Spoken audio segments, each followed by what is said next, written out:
Présente. André Timjot, absent excusé, donne pouvoir à Jean Fontaine. Delphine Chatrian. Présente. Clément Valentin, pardon. Présent. Nadejda Anzieff, absente excusée, donne pouvoir à Béline Sétine. Jean-Yves Demelin. Présent. Vanessa Tournier, absente excusée, donne pouvoir à Annette Bordon. Rémi Klein. Présent. Aurélie Lenavenant. Présente. Maurice Azou, absent excusé, donne pouvoir à Christelle Rébet. Céline Sicoli. Céline Sicoli. Non, absente excusée, donne des pouvoirs à Delphine. Ouais, excuse-moi. Romain Bonnet. Présent. Claire Métral, absente excusée, donne son pouvoir à Aurélie Lenavenant. Patrick Amadei, absent excusé, donne son pouvoir à Clément Valentin. Véronique Vizet, absente excusée, donne son pouvoir à Liliane Duval. Ludovic Pichon. Présent. Liliane Duval. Présent. Taoufik Douce, absent excusé, donne son pouvoir à Alain Roger. Véronique Nomovic. Présente. Ludwig Bianchine. Pas là Ludo pour le moment. Ludwig, pardon. René Traché-Giquel, absent excusé, donne son pouvoir à Rémi Klein. Bruno Valentin, absent excusé, donne son pouvoir à Jean-Yves Demelin. André Pastéris, donc il nous rejoindra, parce qu'il est à l'Assemblée, au conseil d'administration du CIS. Fabrice Dugerdil. Présent. Jocelyne Berruex. Olivier Doré, absent excusé, donne son pouvoir à André Pastéris. Marie-Charlotte Aubry, absente excusée, donne son pouvoir à Jacques Sartelet. Et Jacques Sartelet. Présent. Très bien. Merci. Secrétaire de séance, donc on nomme, c'est Delphine. Oui. Volontaire. Parfait. Oui. Monsieur Carin, oui, il y a quelqu'un là-bas, ouais, mais ça doit être. C'est André. Je voulais savoir par rapport à l'approbation du compte rendu du conseil municipal du 24 septembre, est-ce qu'il y avait des remarques? Des approbations, on peut approuver. Pas de modification? Très bien, merci. Alors, avant de commencer l'ordre du conseil, on va procéder à l'hommage à El Paty. Je laisse André Pastéris nous rejoindre. On peut noter. Bonjour, messieurs, dames. Bonsoir. 18h09. André Pastéris, qui revient du CIS. Merci. Alors, comme vous le savez, on a tous vécu ces instants difficiles au niveau national. On a observé une minute de silence dans les écoles, dans toutes les écoles de la République. Et ce soir, on va observer aussi une minute de silence en tant qu'élu. Je voulais simplement préciser quelques pensées. Il y a eu beaucoup de battage médiatique autour de cet événement qui est tragique. Samuel Paty a été assassiné par un ignorant car il incarnait la connaissance face à l'intolérance et l'obscurantisme.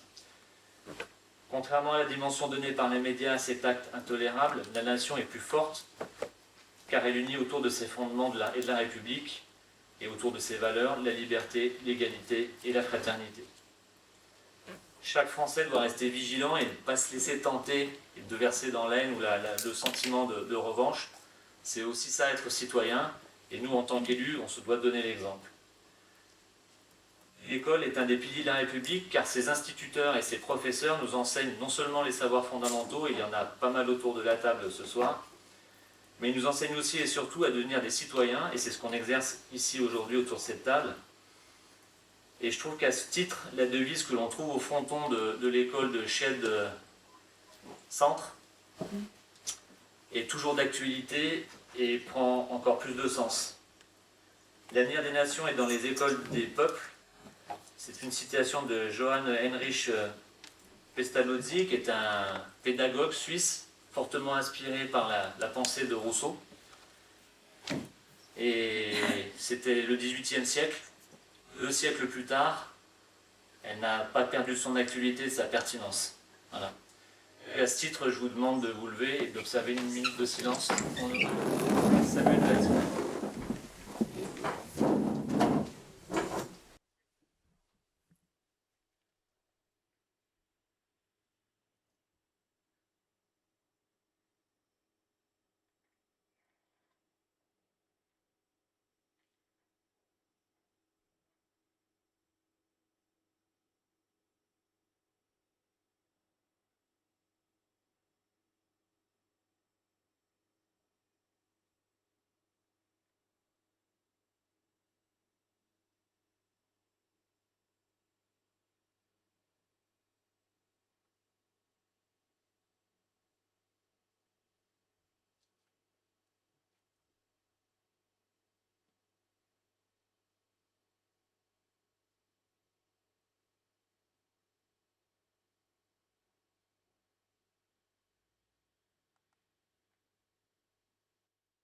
Je vous remercie.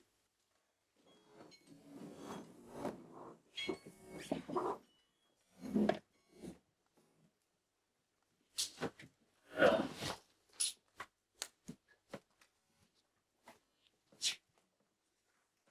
première délibération, il s'agit d'approuver la convention territoriale globale du Pays du Mont-Blanc. Alors, c'est un document qu'on a déjà pu examiner pour ceux qui siègent au conseil communautaire, avec une modification des règles des financements de la CAF. Pour faire simple, aujourd'hui, la caisse d'allocation familiale ne contractualise plus avec les communes une à une, mais elle contractualise avec le territoire. À ce titre, c'est le Pays du Mont-Blanc aujourd'hui qui est l'entité intercommunale, qui est l'interlocuteur privilégié, qui a des compétences également dans le domaine social. On pense notamment à la garderie des Moussaillons. Donc vous avez eu un exemplaire de la convention qui a été jointe au dossier du Conseil. Aujourd'hui, il nous est demandé d'approuver cette convention territoriale globale, en sachant que l'enveloppe de répartition des crédits seront identiques à l'année précédente. Il y aura seulement une répartition qui pourra différer à l'intérieur de chaque commune en fonction des acteurs. Donc aujourd'hui, au niveau de la caisse d'allocation familiale, il y a des organismes qui en bénéficient. Je pense au FGEP par exemple, et pas seulement, parce que je pense que dans les domaines petite enfance, on a aussi des crédits qui viennent de la CAF. Voilà. Est-ce que vous avez des questions en particulier? C'est une obligation réglementaire, aujourd'hui c'est un passage obligé. Est-ce qu'il y a des questions? Non. Alors, est-ce qu'il y a des oppositions? Des abstentions? Non. Vote à l'unanimité, merci. Sujet suivant. Alain? Oui. Donc il s'agit de renouveler notre participation au contrat groupe au service d'information juridique SVP. Ce service-là est utilisé depuis plusieurs années par notre commune. Elle permet d'avoir à disposition des experts dans différents secteurs qui sont regroupés en 4 pôles: secteur public, ressources humaines, fiscalité et vie des affaires, innovation et développement. Au-delà d'un avis donné par téléphone, il peut être confirmé aussi par écrit, et donc c'est des éléments juridiques qui sont utiles au service. Donc on vous propose de renouveler notre participation à ce contrat groupe, puisque il n'y a qu'une commune qui peut être signataire, et les frais sont répartis au prorata des populations dans les différentes communes. Le coût a été baissé depuis que le CITOM est adhérent à ce service-là. Donc pour la commune de Passy, le montant annuel est de 1 372 €. Donc je vous propose d'approuver le renouvellement de ce contrat groupe. Est-ce qu'il y a des questions? Pas de questions? Des oppositions? Des abstentions? Merci, adopté à l'unanimité. Ensuite, pareil, c'est une délibération qui revient tous les ans concernant l'ouverture dominicale des commerces sur la commune de Passy. Donc, pour les commerces de détail dont le jour de repos est normalement le dimanche, peuvent bénéficier de 5 dimanches d'ouverture minimum, et la commune peut décider d'en octroyer plus que cela pour aller jusqu'à, si je ne dis pas une bêtise, 12 dimanches. Donc se fait habituellement sur la commune de Passy, compte tenu de le fait qu'on est une commune touristique.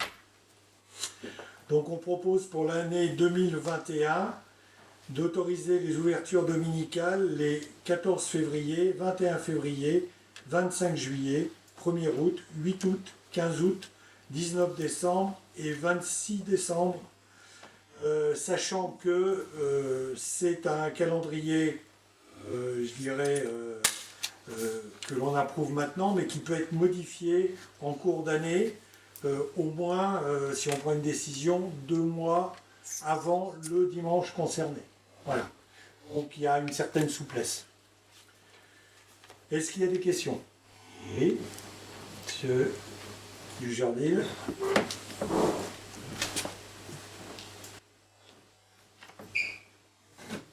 Vas-y, c'est bon. C'est bon.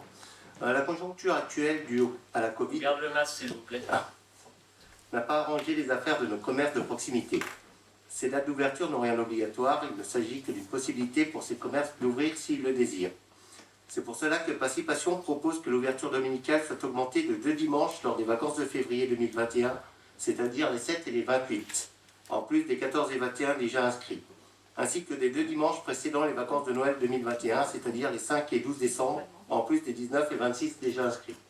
Ce qui amène effectivement à 12 dimanches ouvrables au lieu de 8 proposés, donc restant dans la limite des 12 autorisés. Il ne va sans dire que ces ouvertures seront soumises aux restrictions nationales ou préfectorales selon l'évolution des conditions sanitaires de l'épidémie. N'ayant trouvé aucune information sur les dates d'ouverture dominicale de cette année 2020, nous proposons de même, si les textes et les conditions le permettent, de rajouter les 2 premiers dimanches de décembre 2020, soit les 6 et 13 décembre. Merci. Alors concernant l'année 2020, il y a une délibération qui a été prise en 2019, fin de l'année 2019, qui doit être disponible au niveau du secrétariat du maire, qui définit ces dates. Donc la délibération est prise, comme je vous l'ai dit, tous les ans, donc elle a été prise pour 2020. Donc maintenant, étant à moins de 2 mois de ces dates, ça paraît difficile de les modifier. Donc pour l'année 2020. Surtout qu'il n'y a pas eu de demande, parce que ces dates-là, elles émanent des acteurs professionnels, socio-professionnels. Donc c'est uniquement eux qui ont fait ces propositions-là. Et en plus, c'est ratifié par la communauté de communes. Ça les choses super. C'est vrai que c'est la communauté de communes qui fait une proposition, puis c'est les communes qui votent ensuite, de mémoire. Bon, ce qu'on s'était dit, c'est vrai qu'on est toujours un peu tempéré sur ces ouvertures, parce qu'elles ne profitent pas que au commerce de proximité. Mais là, étant donné le contexte aujourd'hui qui est quand même extrêmement compliqué pour l'ensemble du tissu socio-économique, il est bien évident qu'on accordera ces dates d'ouverture, mais encore une fois, c'est des demandes des sociopros. Voilà. C'est vraiment exceptionnel justement par rapport à la Covid. Sinon, les dates, on n'avait rien à dire, mais c'est vrai qu'ils nous ont quand même pas mal souffert en début d'année. Donner la possibilité d'ouvrir 2 dimanches de plus, Non, on est plus. Comme l'a dit Alain, on est hors des délais, hein. Il y a 2 mois à respecter, donc c'est pas possible. pour 2021, les 2 dimanches du mois de février, plus les 2 Ils ne vont pas demander. Il n'y a pas de demande des sociopros, donc on en reste là. Ok, vas-y Alain. Non, donc il n'y a plus de questions. On va passer au vote. Qui est contre? Qui s'abstient? Donc adopté à la majorité. Merci. Merci. Alors, on passe à la culture, des films. Convention de résidence d'artistes parmi des filles. Oui. Alors, le principe d'une résidence artistique, c'est de proposer à de jeunes compagnies d'art vivant une mise à disposition du Parvis des Filles pour leur création et leur répétition. Et en contrepartie, on demande à ces mêmes artistes d'ouvrir la création et les temps de répétition des groupes scolaires, des collégiens, des lycéens, mais pourquoi pas aussi selon les spectacles mis en place à un public plus jeune. Et on leur demande aussi de produire une représentation finale en public. Donc voilà, l'idée le principe de la résidence artistique, c'est aussi un soutien aux jeunes compagnies locales et une possibilité pour les scolaires d'assister à la création de spectacles sur un site propice. Alors, une convention entre la mairie et les artistes concernés est nécessaire pour fixer le type de résidence, de création, de diffusion, les modalités de résidence telles que la planification de la mise à disposition des locaux, les besoins techniques, etc. Et puis la médiation, de définir aussi la médiation culturelle proposée par les artistes auprès du public et des scolaires principalement. Voilà. Donc est-ce que vous avez des questions? Est-ce que vous avez quelqu'un s'oppose? Non. Quelqu'un s'abstient? Non. Adopté à l'unanimité. Merci. En tout cas, c'est un procédé intéressant qui permet à la fois de donner des lieux d'expression pour des artistes et puis d'en faire bénéficier la collectivité, comme Delphine l'a rappelé, avec aussi un travail en direction des scolaires et puis un spectacle au final. Donc c'est une bonne initiative et puis à prolonger. Alors, ensuite, deuxième délit culture. Oui, alors ça concerne une convention d'objectifs avec l'association La Crèmerie. Donc la Crèmerie est une association qui est déjà très engagée culturellement sur la commune et qui a pour but de développer l'offre culturelle et artistique à destination de tout public. Elle a prouvé son engagement déjà auprès de la commune dans diverses opérations en tant que prestataire, notamment pour les sculptures de la passerelle ou encore les expositions estivales jusqu'à présent. Et donc la convention d'objectifs avec la Crèmerie vise un renfort du soutien apporté par la commune à cette association, en contrepartie de quoi la Crèmerie est attendue pour étoffer l'offre culturelle et la médiation notamment auprès des publics scolaires.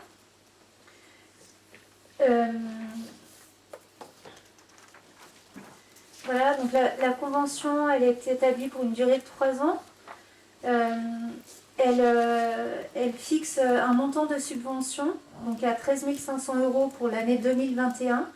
Et le montant sera soumis en conseil, peut être révisé et réévalué et sera soumis en conseil municipal chaque année. Et puis la convention aussi met à disposition gratuitement la salle d'exposition au centre culturel du plateau d'Assy, afin que la Crèmerie puisse organiser des expositions d'artistes locaux et aussi une mise en valeur du patrimoine. Et la convention propose aussi à la Crèmerie de travailler à la valorisation du cinquantenaire de l'événement Sculpture en montagne, poème dans l'espace Culture en montagne, dont on devra fêter les 50 ans en 2023. Et on espère bien que ce sera un événement à la hauteur, digne de l'événement de 1973, cette grande exposition qui a définitivement orienté la culture à Passy. Voilà, donc est-ce que vous avez des questions à ce sujet, au sujet de la convention d'objectifs avec la Crèmerie? Est-ce qu'il y a des abstentions? Des oppositions? Donc je vous remercie, adopté à l'unanimité. Merci Delphine. C'est vrai qu'il y a eu plusieurs expositions depuis 2-3 ans déjà, ça a été engagé il y a 3 ans, la première de mémoire, avec des artistes de qualité et variés, donc c'est intéressant pour le plateau d'Assy, des expos accessibles et puis qui étaient bien expliqués. Voilà. Je pense que c'est important qu'on continue dans cette voie. Et puis l'idée aussi c'est de soutenir les artistes locaux, voilà, aussi. Très bien, merci. Alors, délibération suivante. Là, on retourne sur la partie financière. Alors, Rapport de l'établissement de valeur, c'est plusieurs fois par an.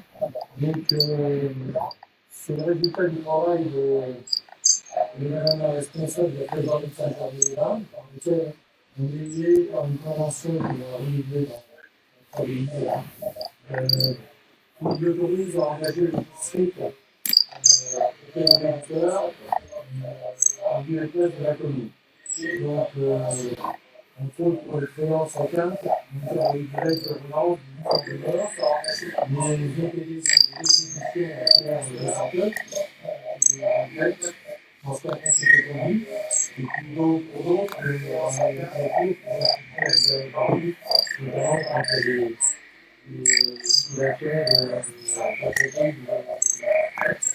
donc, pour cette délibération, on a 2 sommes. Une, c'est 219 € qui est mandaté au compte 142, qui correspond à des créances état. Et c'est 2 procédures de surendettement d'attribuer à cette propriété.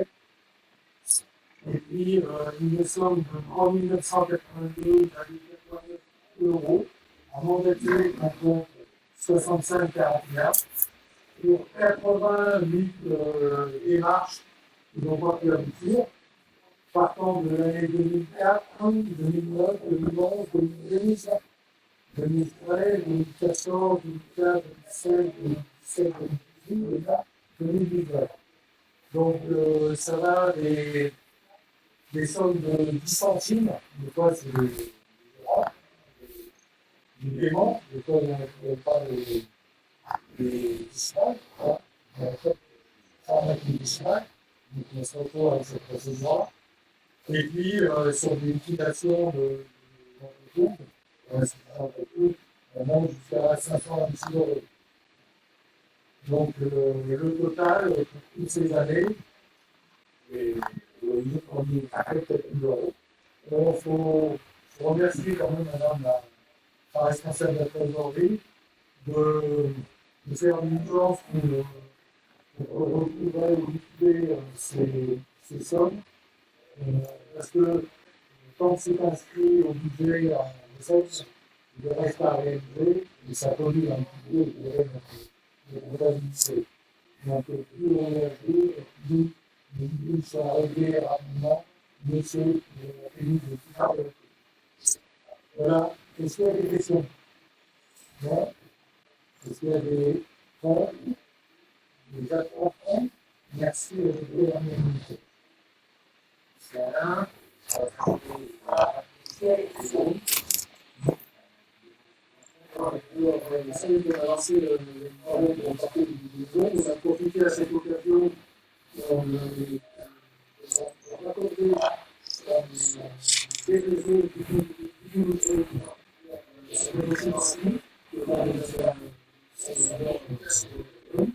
donc à cette occasion, on sollicite l'agence de fonds dans le cadre du projet de biodiversité humaine et animale. C'est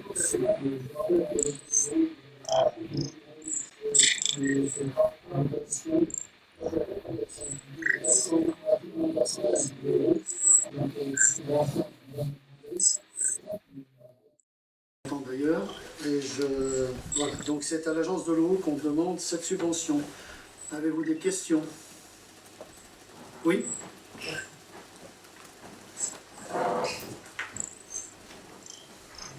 Qu'entendez-vous par l'utilisation du C'est bon. Qu'entendez-vous par l'utilisation du mot considérer? Est-ce regarder attentivement, envisager par un examen attentif ou bien accepter ces travaux?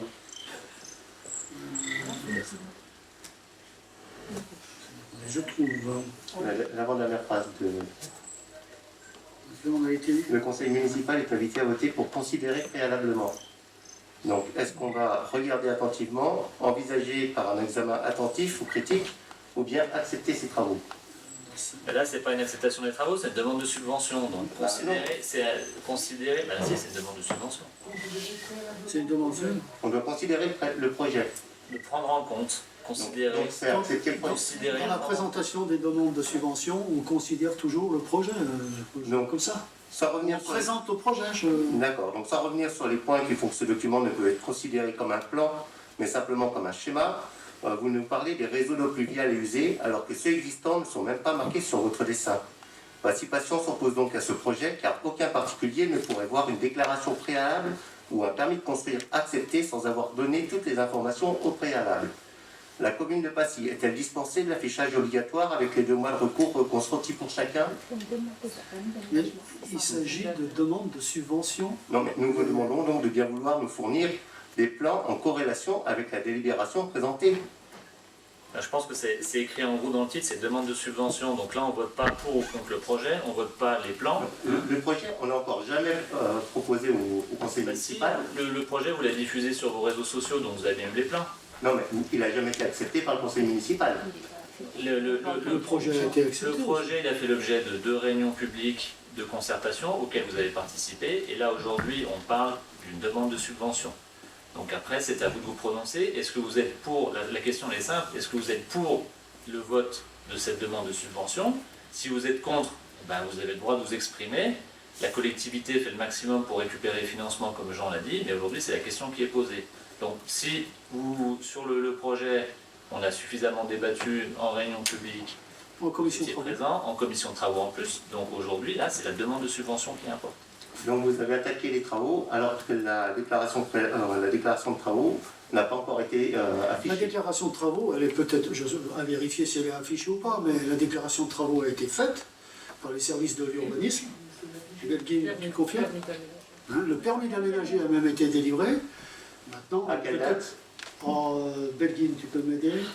C'est pas sûr, vous pouvez le consulter. On peut, ça c'est pas secret, hein, tout le monde peut consulter. D'accord, parce qu'elle n'était pas pour la dernière commission, elle n'était pas inscrite. Les travaux ont commencé le 26, c'est pas Ouais, ils ont commencé, oui, à peu près. vers le 20. Dans... De toute façon, le permis, vous pouvez aller à l'urbanisme comme tous les citoyens et les consulter. Donc aujourd'hui, c'est pas la question. La question qui est posée, c'est demande de subvention. Est-ce que vous êtes pour ou contre la demande de subvention? Donc la question, c'est aussi considérer le projet. Donc le projet, c'est difficile à considérer un projet quand les plans ne sont pas complets. Alors c'est votre droit. Voilà. Donc on va passer au vote.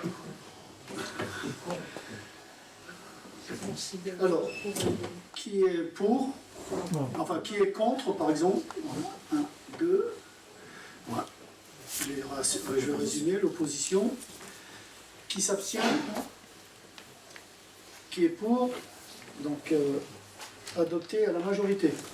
Merci. Alors, délibération suivante concernant l'éducation jeunesse. Alors, attention aux mots. Hein. Ce soir, on est attentif au langage. Liliane. Délibération de la participation financière des enfants scolarisés sur une autre commune. Et là, c'est sur la ville de Sallanches. En application de l'article L212.8 du Code de l'éducation, lorsque les écoles maternelles, les classes enfantines ou les écoles élémentaires publiques d'une commune reçoivent des élèves dont la famille est domiciliée dans une autre commune, la répartition des dépenses de fonctionnement se fait par accord entre la commune d'accueil et la commune de résidence. Donc ce dispositif repose sur une participation financière réciproque entre les... Excusez-moi. Réciproque des communes de résidence aux dépenses de fonctionnement des écoles publiques, maternelles et élémentaires pour les élèves scolarisés hors commune pour les années scolaires 2019-2020, 2020-2021, 2021-2022. C'est pour la délibération est faite pour 3 ans. Cette participation se décompose comme suit. Enfants scolarisés en maternelle, 1 291,93 € par an par enfant. Enfants scolarisés en élémentaire, 472,89 € par an et par enfant. La différence que vous voyez donc entre les enfants en maternelle et les enfants en élémentaire, c'est qu'en maternelle, il y a beaucoup plus de frais puisqu'il y a une ASEM et participe à l'aide avec l'Institut Clé. Ces montants sont fixés au vu du bilan scolaire de l'année 2019. Avez-vous des questions? Y a-t-il des abstentions? Des non? Unanimité. Bon. Est-ce qu'il y a quelqu'un qui a un téléphone vers les... Éloignez un peu les téléphones ou pacemakers, hein, le long des micros. Ça peut faire des interférences. Ouais, est-ce que Godefroy, c'est peut-être le téléphone à côté là? Non. Ok. Bon, là, ça le fait tout. C'est bon. Merci. Bon, merci Liliane. Pour compléter, grosso modo, on a autant d'élèves qui sortent, qui rentrent hein, de la commune. Ça s'équilibre à 80 personnes à peu près. Donc c'est quasiment la somme nulle. Merci. Alors, délibération suivante, on retourne du côté des finances. Alain? Oui, c'est ce que j'évoquais tout à l'heure quand on a voté les admissions non valeur du budget de l'eau. C'est le renouvellement de la convention avec le comptable public, responsable de la trésorerie de Saint-Gervais, relative aux poursuites sur produits locaux. Donc cette convention a pour but de donner à Madame la responsable de la trésorerie de Saint-Gervais les moyens d'engager toutes les démarches nécessaires afin d'améliorer le taux de recouvrement des produits locaux, de cibler donc les actions sur les dossiers à enjeu, notamment par rapport au montant à recouvrir, et d'accélérer le traitement des demandes d'admission en non-valeur, ce que nous avons vu précédemment. Donc on propose au conseil municipal de renouveler donc, cette convention. Est-ce qu'il y a des questions? Pas de questions? Au vote. Est-ce qu'il y a des contre? Des abstentions? Adopté à l'unanimité, je vous remercie. Ensuite, on reste dans le même domaine. Dossier d'effacement de dette de la base de loisirs. Il s'agit d'un dossier qui est assez ancien puisque ce sont des sommes qui datent qu'on aurait dû recouvrir en 2013, 2014, 2015 par rapport à l'exploitation de promenades équestres sur le site de la base des loisirs. Donc le 24 juin 2020, le tribunal de grande instance de Bonneville a statué sur le dossier de M. Cognam qui a clôturé, il l'a clôturé pour insuffisance d'actifs, du coup pas possibilité de recouvrir ces sommes. Donc aujourd'hui, on propose que la charge imputable sur le chapitre 65, article 65-42, créance éteinte pour une somme de 1 798 €. Est-ce qu'il y a des questions? Questions, pas suivante. Est-ce qu'il y a des contre? Des abstentions? Adopté à l'unanimité. Merci. Et on continue dans le même registre pour le budget de pleine joue. Donc la trésorerie de Saint-Gervais en date du 6 octobre a transmis une liste de créances irrécouvrables d'un montant de 3 757 €. Donc ça part de l'année 2013 à 2019. Voilà, donc je vous propose de passer au vote. S'il n'y a pas de questions, pas de questions. Est-ce qu'il y a des contre, des abstentions? Adopté à l'unanimité. Je voulais quand même faire une précision là sur pleine joue. C'est pleine joue, on est passé. Oui. Ouais. Il y a des gens qui ont quand même loué la salle pour un événement festif et qui ont quand même eu la délicatesse de ne pas régler ce qu'ils devaient. Voilà. Ceci étant dit, passons à la suite. C'est plus vraiment de l'actualité, hein, à la une de nos médias. Néanmoins, tout le monde a en mémoire ce qui s'est passé dans les Alpes-Maritimes, notamment dans les vallées de la Vésubie et de la Tinée. Donc l'association des maires du département de la Haute-Savoie a proposé d'avoir une action de solidarité envers les communes sinistrées à travers notre association départementale. Donc nous proposons de souscrire à cet élan de solidarité en affectant une somme de 10 000 €, ce qui nous paraît une somme significative, suffisamment significative pour montrer notre attachement à ces communes de montagne. Voilà, est-ce qu'il y a des questions?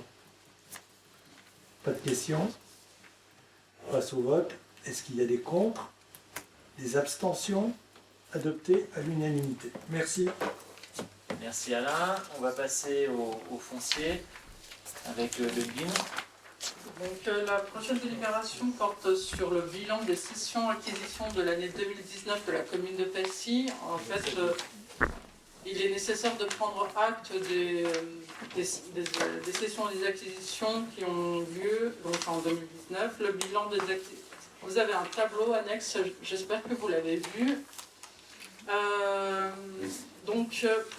En termes d'acquisition par la commune, on a un montant d'1 099 320 € pour le total. La principale opération a porté sur sur l'extension du passiflore pour un montant de 977 910 €.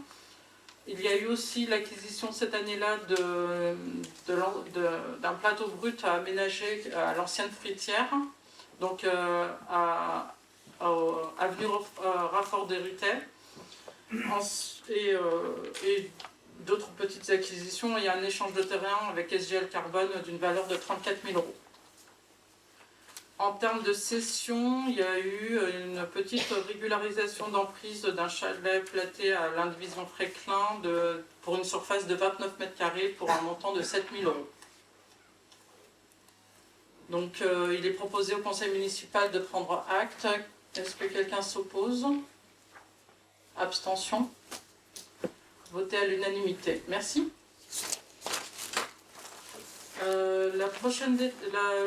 La délibération suivante porte sur l'acquisition de la parcelle D numéro 132 de la propriété de Madame Laure Colson, d'une superficie d'environ de 1562 m², donc située 90 rue Paul Corbin. En fait, on a appris que Madame Colson souhaitait vendre le bâtiment qui est... où vous connaissez certainement, il y a la petite taverne en rez-de-chaussée et il y a 4 appartements vides actuellement. Et nous avons proposé à Madame Colson d'acheter son bien par rapport à sa situation à l'école de musique, parce que nous sommes déjà propriétaires d'un joli tènement. Les 2 tènements réunis feraient 3200 m². Et c'est surtout que la propriété de Madame Colson se trouve dans le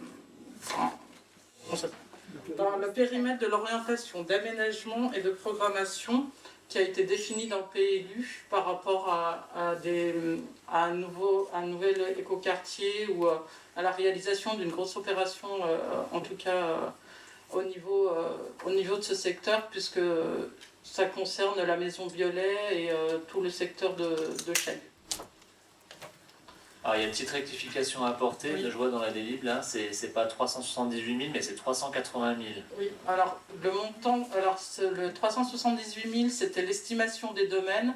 Et il y a eu une négociation avec Madame Colson, où la marge de négociation est très faible pour les collectivités territoriales.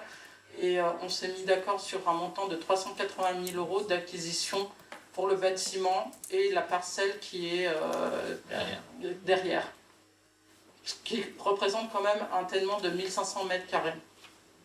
Un peu plus de 1500 m². Est-ce qu'il y a des questions? Oui. Des questions?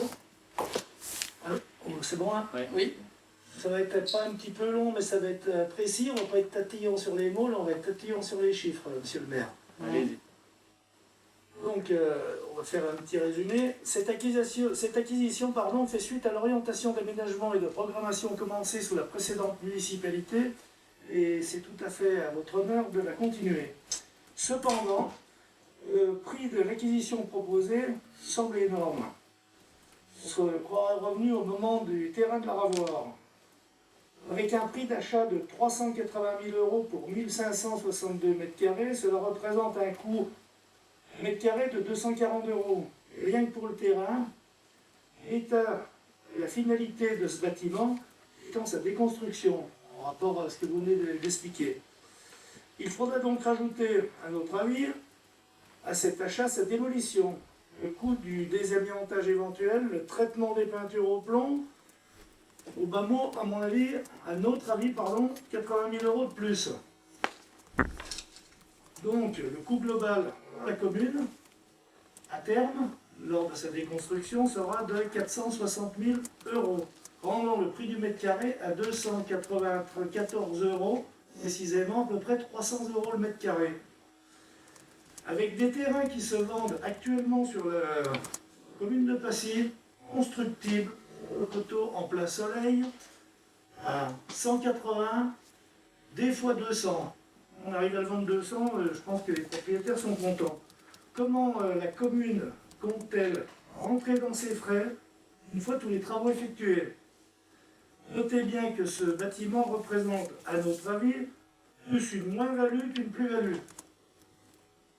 À titre d'exemple, la commune de Passy s'est proposé d'acheter, sous la mandature précédente, la succession Violet, l'ensemble de ces biens pour une valeur de 526 000 €, estimation prise en compte et donnée par les domaines, si je ne me trompe pas.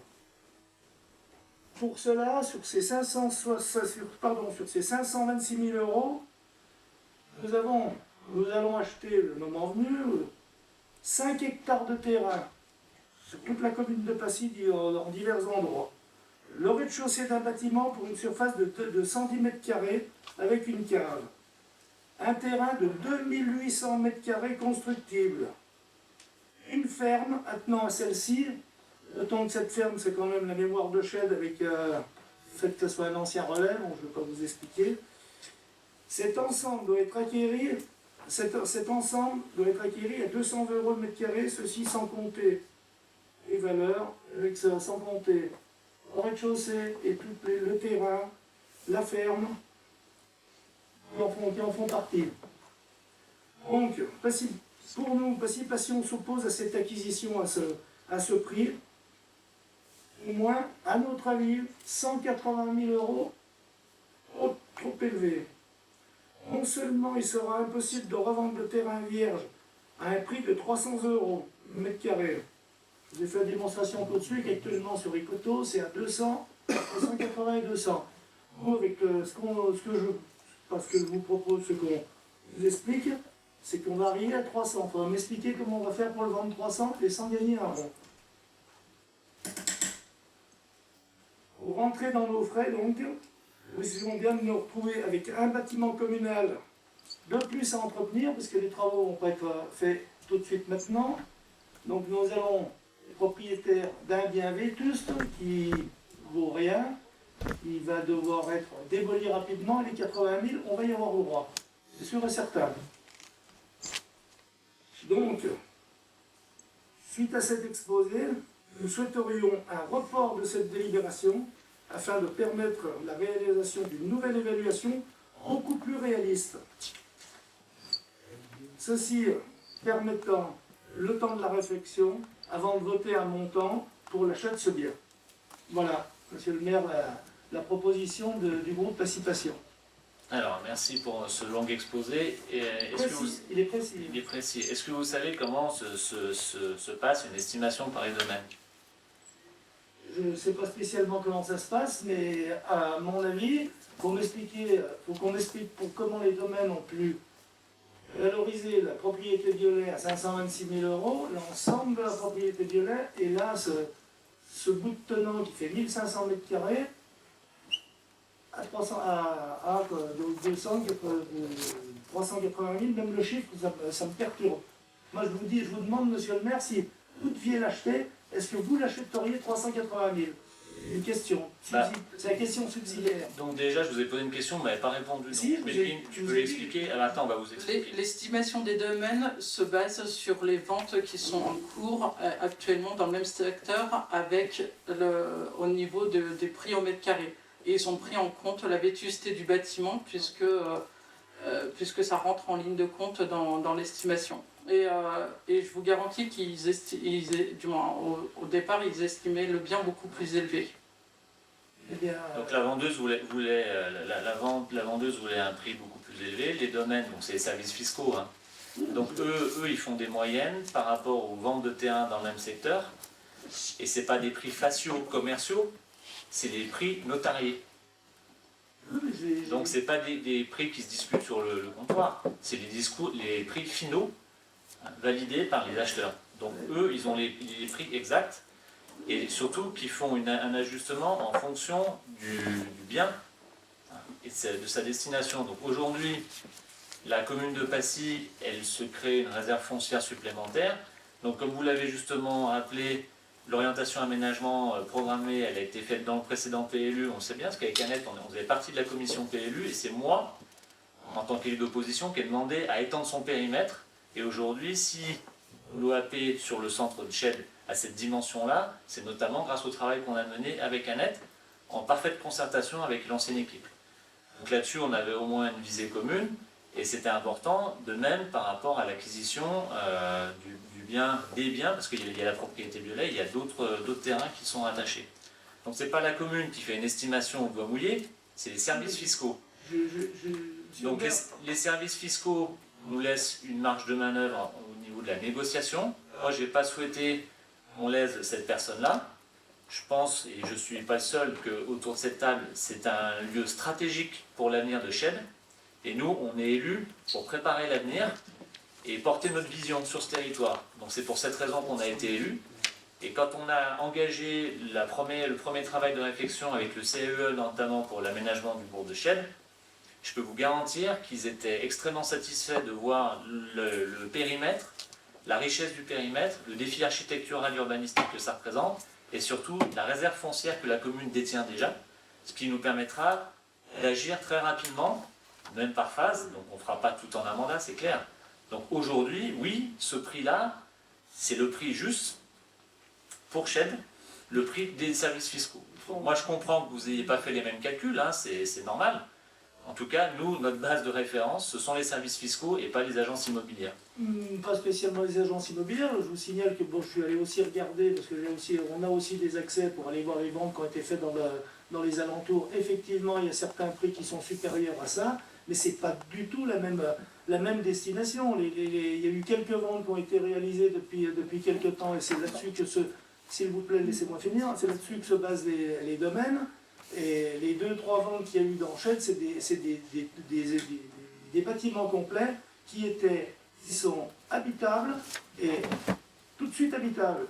Que là, on achète quelque chose qui est inhabitable et qu'on va démolir. Parce que les 80 000 ou les 100 000 euros de démolition, vous allez les rajouter. C'est sûr, mais là... C'est sûr, donc ça amène un terrain à 480 000 euros. Ça c'est votre estimation, je vous ai dit... Mais non, eh ben si. mais non, détruire un bâtiment, je ne suis pas technicien de la démolition, un bâtiment comme ça, demandez à votre voisin, M. Fontaine, à votre adjoint, il vous dira que et pas loin d'ailleurs, il sait comment c'est fait, ça coûte 80 000 euros au minimum. D'une manière ou d'une autre, donc il n'y a pas de 36 alternatives. Soit on laisse partir le bien dans une vente privée et la commune aura plus ce périmètre là pour faire son projet d'extension. Donc ça pourrait être un choix, c'est pas le nôtre. Comme je vous l'ai déjà dit, on n'est pas dans l'atermoiement ou dans l'attentisme, nous on est dans l'action. Moi non plus, hein, c'est pour ça que on n'est pas là pour... Laissez-moi terminer s'il vous plaît. Donc c'est pour ça que nous on prévoit l'avenir et c'est pour ça qu'on constitue cette réserve foncière. Tout à l'heure on a pu échanger brièvement avec Gilbert Perrin, l'ancien maire, il y a une vingtaine d'années. S'il n'avait pas eu la vision de racheter la Ravoire, aujourd'hui la Ravoire, ça ne serait pas le terrain stratégique qu'il représente aujourd'hui pour la commune. Donc il faut être capable de se projeter. À l'époque, peut-être qu'on lui a dit que le montant de l'investissement d'1 million de francs de mémoire était trop élevé. En cas de revente aujourd'hui, on n'est plus à 1 million de francs. Voilà, donc c'est un choix. Moi j'entends ce que vous dites. Le prix, on n'a pas la volonté d'affaiblir les finances de la commune, bien au contraire.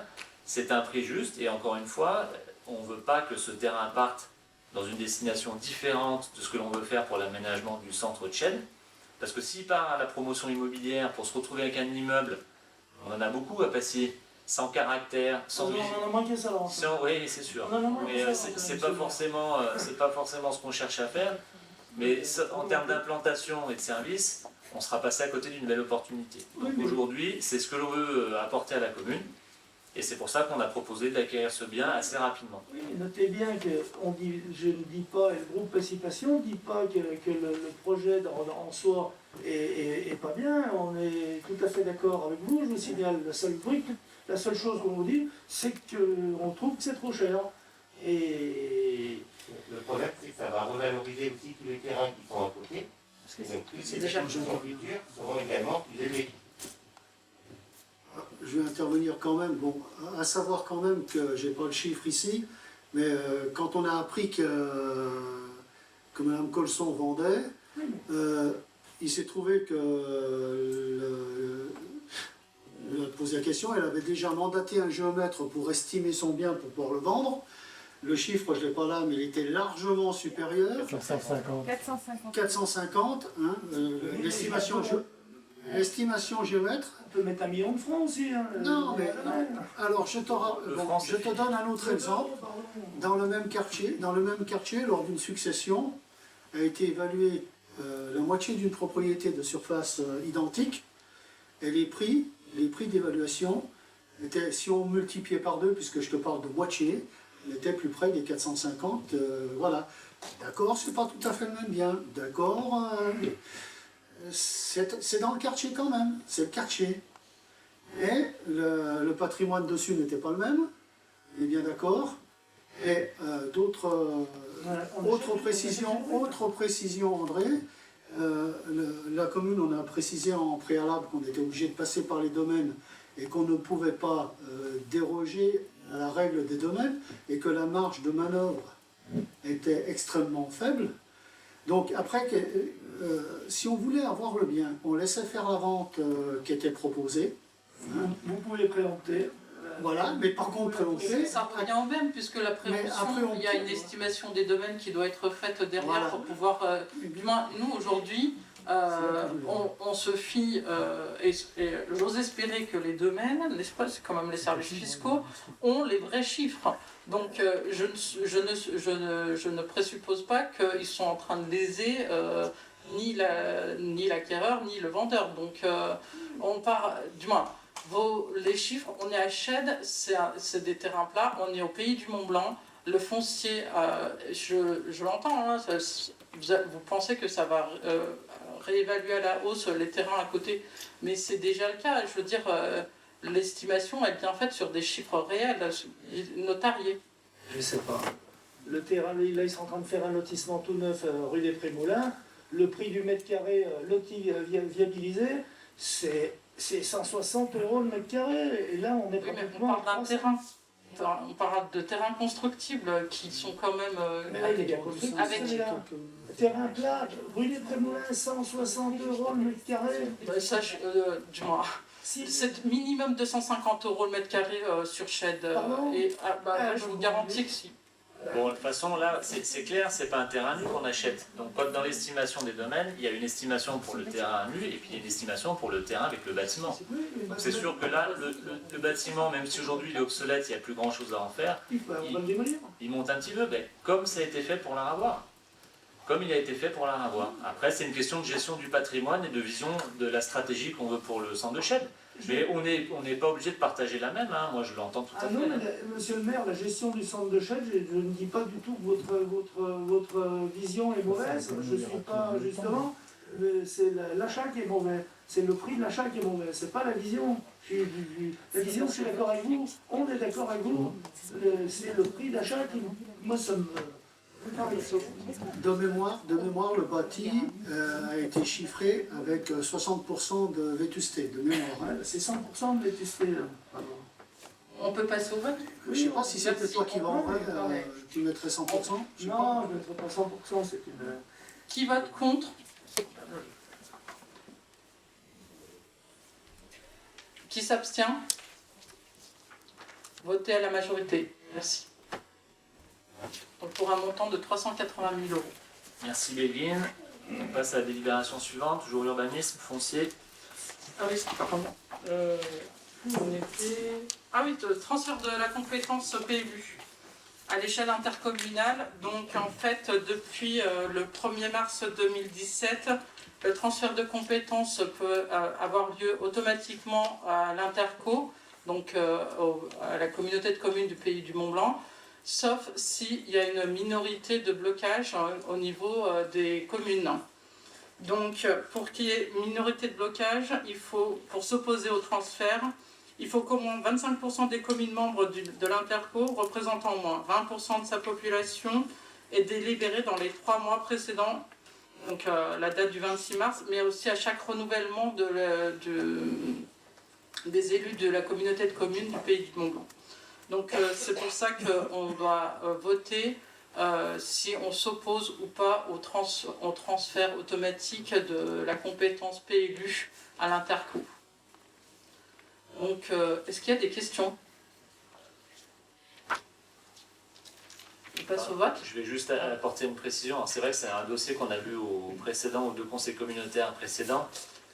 Dans l'absolu, nous, on est pour une mise en commun au niveau au niveau de l'intercommunalité des aménagements, mais aujourd'hui, la commune de Passy a pris trop de retard sur ses documents d'urbanisme. Je rappelle que le PLU il a été approuvé que l'année dernière, en fin d'année, qu'un précédent PLU qui avait été approuvé a été cassé.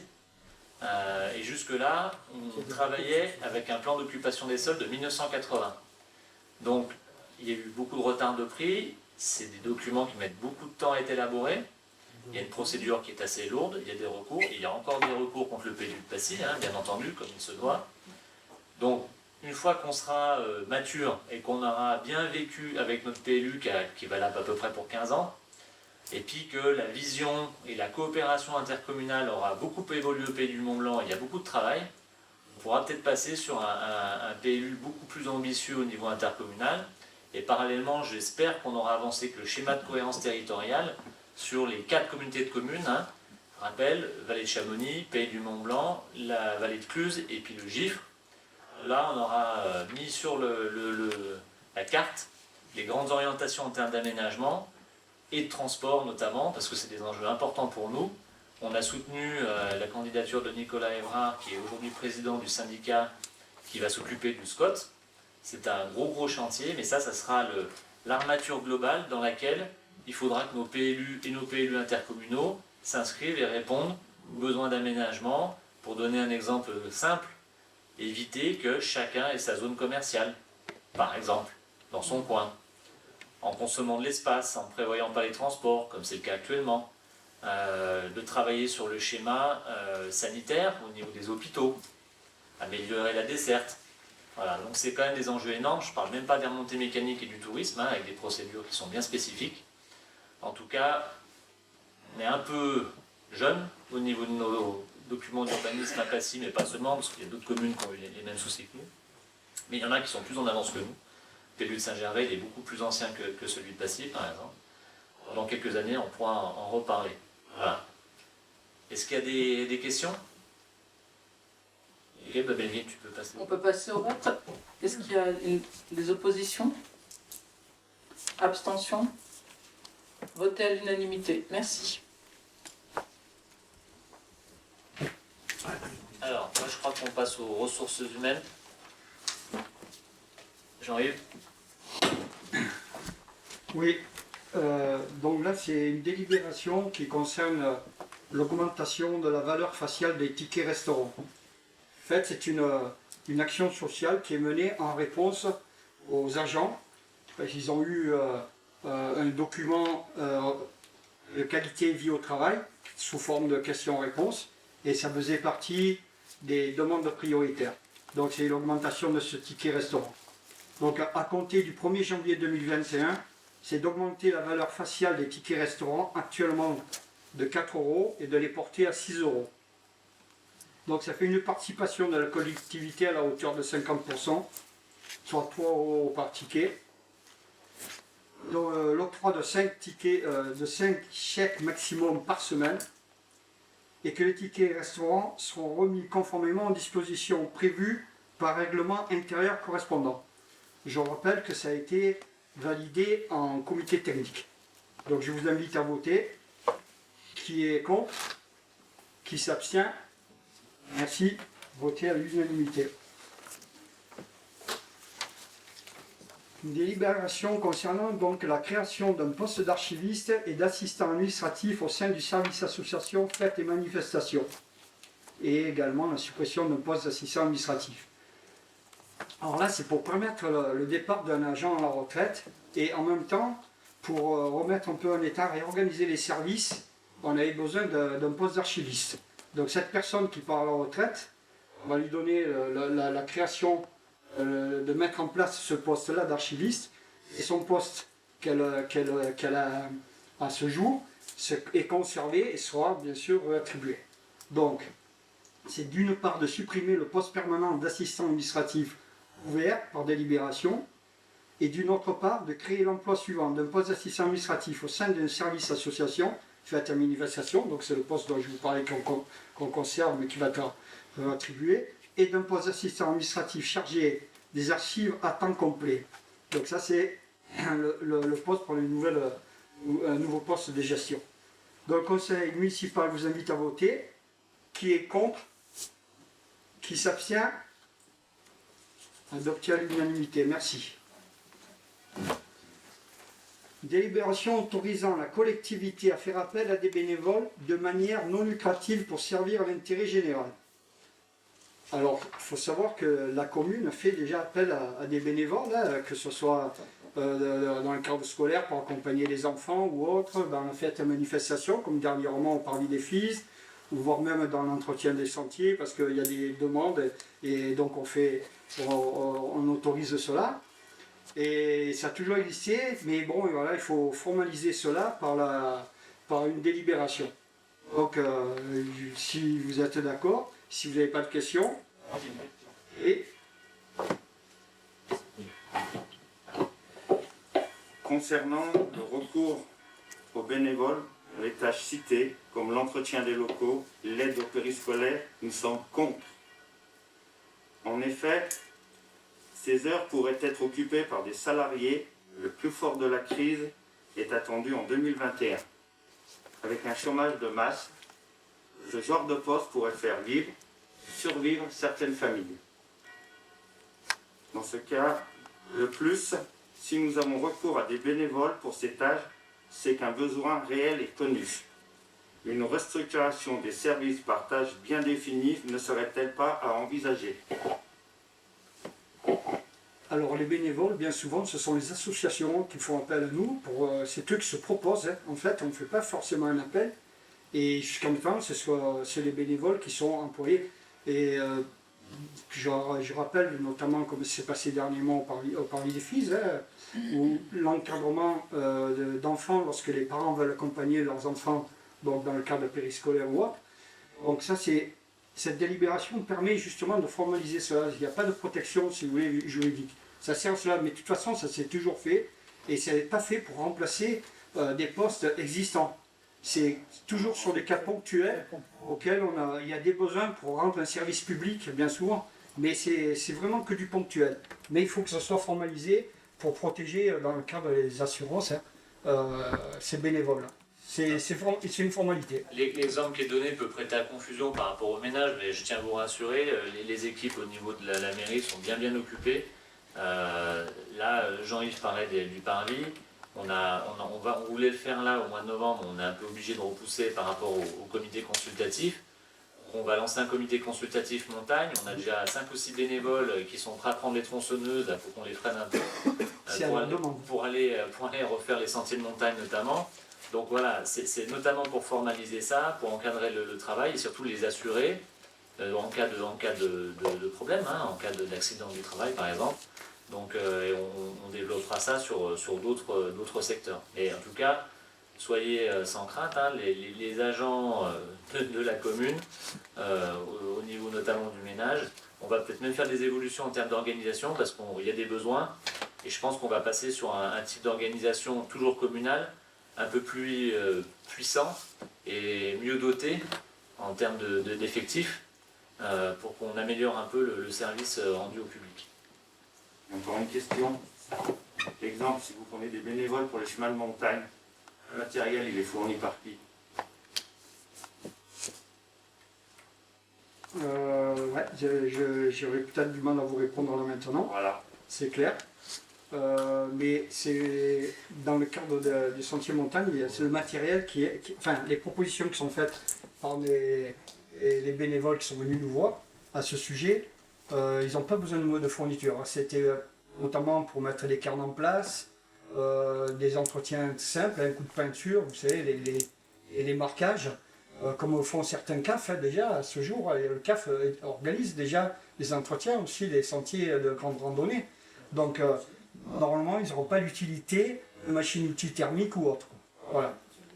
Ni de véhicules Non, les véhicules non, mais là aujourd'hui, les bénévoles qu'on a, ils sont prêts à faire du fauchage et tout, donc c'était pas l'idée première. Donc on verra ensuite par rapport aux besoins, on fixera déjà avec les services les chemins. Alors pour prendre l'exemple des chemins de montagne, les chemins prioritaires, ceux qu'on veut rouvrir, parce qu'il y en a beaucoup qui sont fermés par manque d'entretien, qui sont toujours communaux, hein, cadastrés. Et on est déjà des têtes qui opinent autour de la table, il y a largement de quoi faire pour relancer au niveau de la commune. C'est pour ça que d'un point de vue juridique, il faut qu'on soit sécurisé. Hein. Moi j'ai dit que c'était une des conditions. Après au niveau du matériel, on verra comment on fera, mais on fera bien sûr dans les règles. En général, quand il y a alors à l'époque, on n'appelait pas sous forme de bénévolat, mais bon, d'astreinte, où il y a des communes comme Servoz, à l'époque, ils n'avaient pas de service. Ça s'appelle la corvée. C'était, voilà, ils appelaient ça les corvées. Et c'est les habitants, jusqu'à il n'y a pas si longtemps que ça, qui s'occupaient de l'entretien des sentiers. Donc s'il n'y avait pas de moyens, ils amenaient les leurs. Nous, on avait les moyens, donc on verra comment on s'organise. Oui, c'est exactement le même titre lorsqu'il y a des associations qui se proposent de faire du nettoyage des montagnes et des chemins. On leur fournit des sacs ou des gants. Donc c'est dans ce cadre-là également. Il faut savoir qu'on a reçu une multitude d'associations sportives et autres, notamment l'adjoint au sport également, et services fêtes et manifestations.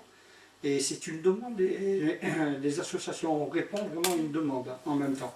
Donc il était temps de formaliser cela, quoi.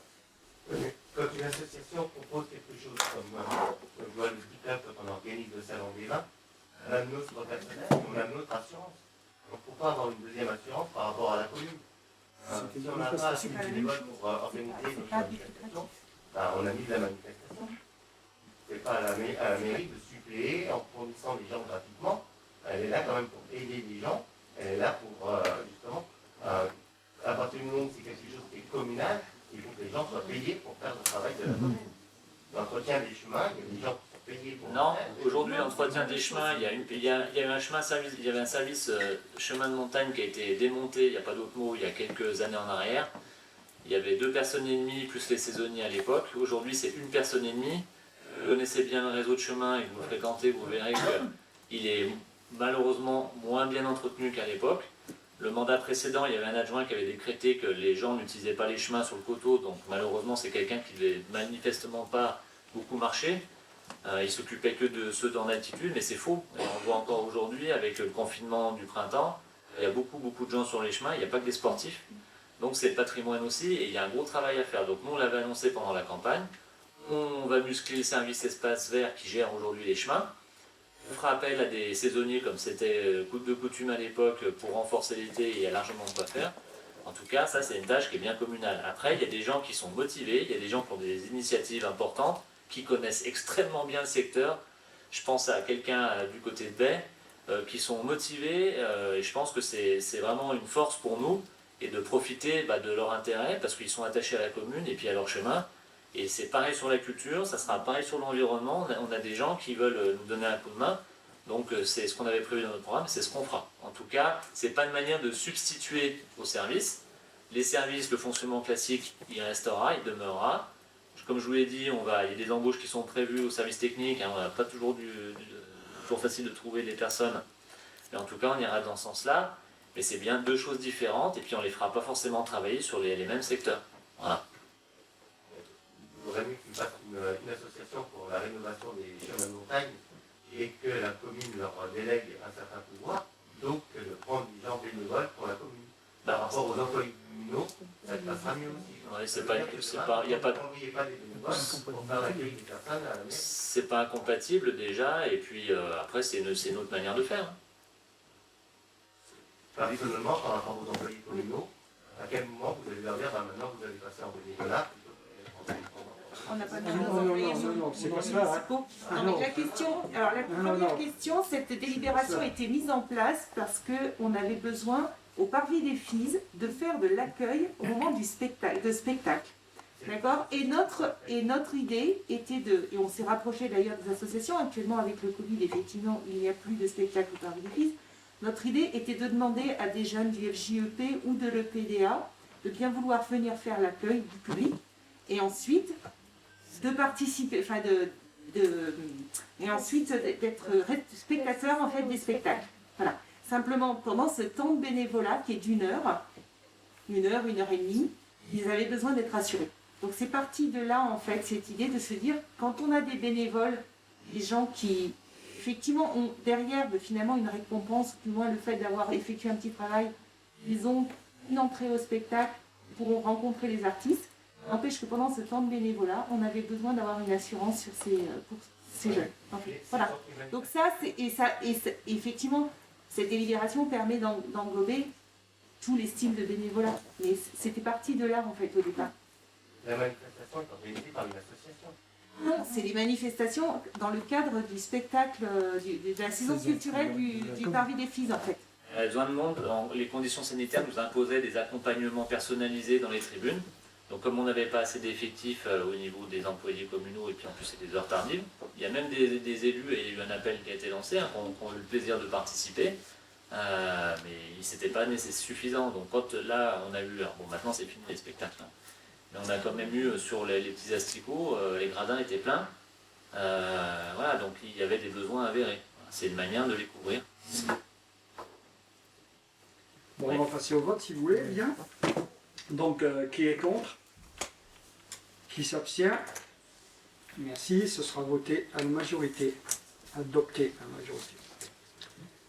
Donc là, c'est une délibération portant sur un complément de la prime exceptionnelle pour les agents mobilisés pendant l'état d'urgence sanitaire, déclaré en application de la loi 4 de l'article 4 de la loi 2020-290. Donc c'était pour faire faire face à l'épidémie du Covid-19. Donc des agents mobilisés pendant l'état d'urgence sanitaire, des services petite enfance, éducation jeunesse et police municipale avaient perçu une prime exceptionnelle de 250 € pour une présence de moins de 10 jours. Donc je ne sais pas si on peut mettre au tableau. Voilà, ce sera plus facile. Donc, il y avait eu des primes qui avaient été versées et on tenait compte d'un temps de présence. Donc, cette prime a été versée, là vous voyez bien, c'est un montant de 250 € pour les moins de 10 jours et de plus de 10 jours, 500 €. En plus, sur des secteurs différents. Donc, là, c'était dans le cadre de l'éducation jeunesse, petite enfance et police. Et par contre, tous les agents qui étaient à disposition de la résidence Passiflore, donc au plus proche des malades, également 250 €. Donc il a été décidé de verser un complément à cette prime-là, donc, et selon, bien sûr, en tenant compte également des mêmes dispositions. Donc 80 € pour le complément versé petite enfance, 250 € pour les agents mis à disposition en Passiflore, et pour les plus de 10 jours, c'est sûr, le montant étant plus élevé. Voilà. Si vous avez des questions. Les primes versées par l'État. Il y a deux sortes de primes. Alors, je vais essayer de répondre. Monsieur Carac a la technicité à ce sujet. Voilà. Si vous voulez. Bah, il y a une prime qui a été versée par l'Agence régionale de santé pour le personnel soignant du Passiflore. Par contre, tout ce qui est prime volontaire pour les agents hors Passiflore, c'est la commune qui verse cette prime sur indication du centre départemental de gestion qui avait fixé ces montants-là, 333 €, 660 et puis 1000 €. Donc, bon, malheureusement, le premier vote qu'il y a eu sur ce sujet dans la mandature précédente n'avait pas retenu ces montants qui étaient préconisés et nous faisons juste un réajustement par rapport à ce qui était normalement la règle commune. Voilà. D'autres questions? Donc on peut passer au vote. Qui s'abstient? Qui est contre? Adopté à l'unanimité, merci. Donc là, c'est une délibération autorisant la création d'emplois non permanents dans le cadre d'un accroissement saisonnier d'activités pour assurer la viabilité hivernale. Donc on avait deux emplois d'agents en charge de l'entretien, un de voirie également, et qui seraient bien sûr appelés à faire du déneigement. Donc c'est des emplois saisonniers. Qui est contre? Qui s'abstient? Adopté à l'unanimité.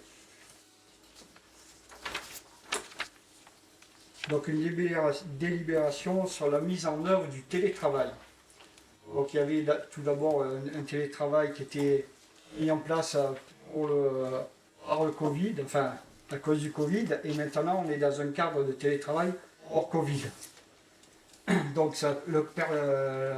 la période Covid a permis d'initier la mise en œuvre du télétravail à domicile avec un bilan positif en termes d'organisation du travail.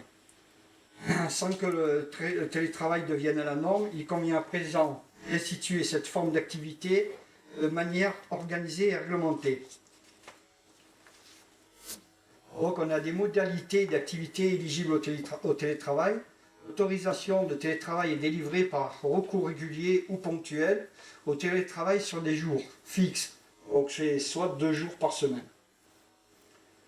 Pour des motifs de santé ou des raisons de situation exceptionnelle, le télétravail pourra être organisé sur des jours flottants, selon liés selon les pathologies ou les jours de maladie.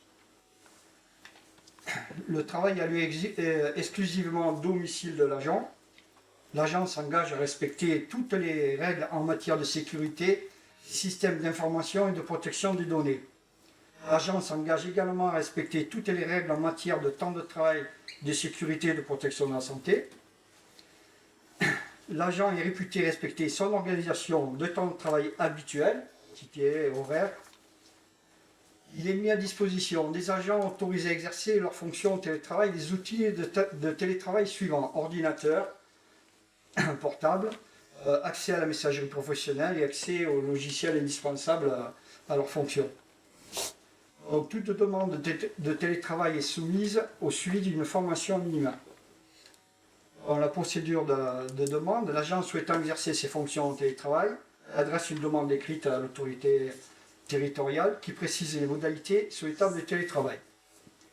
Est-ce que vous avez des questions? Moi, je voulais juste apporter un complément dans ce que appelait Jean-Yves, c'est que pendant la première vague du confinement, le télétravail a été mis en place à Passy.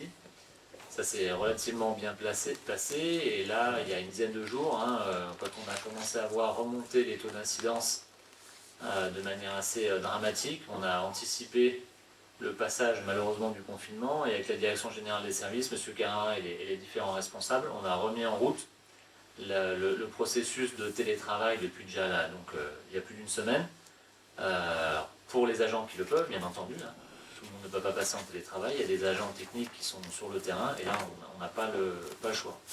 On a limité les horaires, alors on n'a pas limité, on a fait des rotations dans les services pour qu'il y ait une présence au niveau des horaires d'ouverture de la mairie.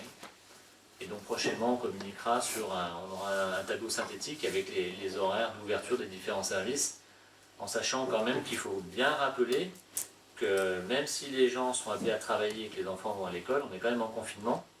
Donc il faut privilégier les opérations, les demandes par téléphone ou par internet, pour les personnes qui le peuvent, et bien ne pas hésiter à contacter les services de la mairie dans les heures d'ouverture. En tout cas là, le télétravail, nous on n'a eu aucune objection, c'est quelque chose qui avait fait l'objet de pas mal d'oppositions à l'époque, dans la mandature précédente. Malheureusement, aujourd'hui, on va être obligé de s'en servir de plus en plus couramment, ça fonctionne. Donc les agents sont une demande qui était forte et auquel on a répondu favorablement. Voilà. Merci Jean-Yves. Des questions? Donc je vous invite à voter. Qui est contre? Qui s'abstient? Adopté à l'unanimité, merci. Merci Jean-Yves. Grosse partie relations humaines. Annette.